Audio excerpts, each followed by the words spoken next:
नमस्कार मित्रों। पिछले वीडियो में हम लोग यहाँ तक चर्चा कर ले गए थे कि विचार एक पूंजी है और इस पूंजी के लिए हमें करना क्या पड़ेगा, उसके संबंध में पूरी बात हो गई थी कि हमको अच्छी पुस्तकें और श्रेष्ठ विचारवान लोगों के संपर्क में हमको जाना पड़ेगा। आज बात करते हैं कि importance of thought and thinking process क्या होता है। आपने देखा कि इस दुनिया में जब जब भी रूपांतरण की बात की गई, उनमें से विचार सबसे प्राथमिक कड़ी के रूप में आया। आपने देखा कि दुनिया में जितनी भी क्रांतियाँ आई हैं अब तक, वे समस्त क्रांति विचार क्रांति से ही प्रारंभ हुई थी। मित्रों, क्या आप अपने जीवन में कोई क्रांति नहीं करना चाहते? क्या आप अपने जीवन में सफलता और समृद्धि के मार्ग को खोलना नहीं चाहते? अगर आप चाहते हैं तो फिर आपको विचार के पास जाना पड़ेगा। Without having any thought you are not able to do anything. तो इसलिए आपको विचारों को कलेक्ट करना पड़ेगा। और विचार कलेक्शन के जो सोर्सेस हैं अब वे बहुत ही सहज हैं, बहुत ही सरल हैं, आसानी से उपलब्ध होने वाले होते हैं। तो आपको अब एक ऐसे भी उदाहरण देता हूँ जो कि विचार की बदौलत पूरी दुनिया को रूपांतरित करने के लिए जाने जाते हैं। आपने कई महान क्रांतिकारियों का नाम सुना। वे समस्त क्रांतिकारी आदमी को विचारों के द्वारा ही बदलने की पूरी चेष्टा करते हुए नजर आते हैं।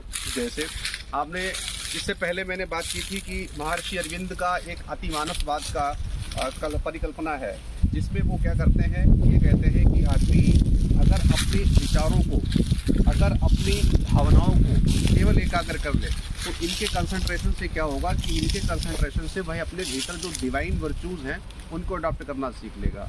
आपकी पर्सनैलिटी डिवाइन हो जाएगी। तो आप ये देखिएगा कि आपके जीवन में जिस किसी भी चीज़ का अभाव है, उस अभाव के पीछे कहीं न कहीं वैचारिक दरिद्रता ही छिपी हुई होगी। कहीं न कहीं आपके पास जो विचार हैं उनके स्तर में कमी ही दिखाई देगी।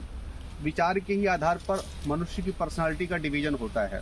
आपने देखा होगा कि कई बार क्या होता है कि जब किसी भी आदमी के हम गुण विशेषों की चर्चा करते हैं तो गुण विशेष में विचार ही तो होता है। अगर आप अच्छे गुणों के लिए, अच्छी पर्सनालिटी के मालिक बनना चाहते हैं तो अच्छे विचारों के भी तो मालिक बनिए। जब तक आपके पास अच्छे विचार नहीं आएंगे तब तक किस प्रकार से आपकी गिनती अच्छे लोगों के साथ की जाएगी। तो आप इसको ऐसे भी सीख सकते हैं कि आपके पास बहुत सारी चीज़ें होंगी जिनके संचालन और परिचालन के लिए कई बार आपको ऐसा महसूस होता है कि अब वो कार्य को करना मैं नहीं जानता। इसका सीधा अर्थ यही हो गया है कि आपके पास उस प्रकार का विचार नहीं है।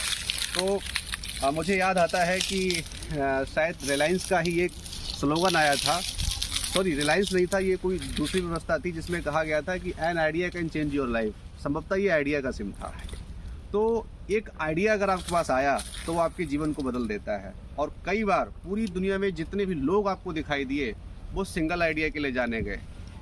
चाहे क्रिकेट की दुनिया के भगवान कहलाने वाले सचिन तेंदुलकर हों, चाहे अल्बर्ट आइंस्टीन हो, चाहे किसी भी फील्ड के किसी भी आदमी का नाम ले लिया जाए, क्योंकि फील्ड अनेक हैं, इतने लोगों का नाम गिनाना संभव नहीं है। इन सब ने अपने भीतर आने वाले एक विचार को पूरी प्राथमिकता दी और उसी के अनुरूप अपने पूरे व्यक्तित्व को बनाया। तो आप भी लीजिए अपने भीतर का एक विचार और कीजिए क्रांति उसी विचार के साथ। तब जाकर के आपकी विचार क्रांति से पूरी दुनिया में एक नया परिवर्तन आएगा। इस सब कुछ के लिए मिलते हैं नेक्स्ट वीडियो में। धन्यवाद।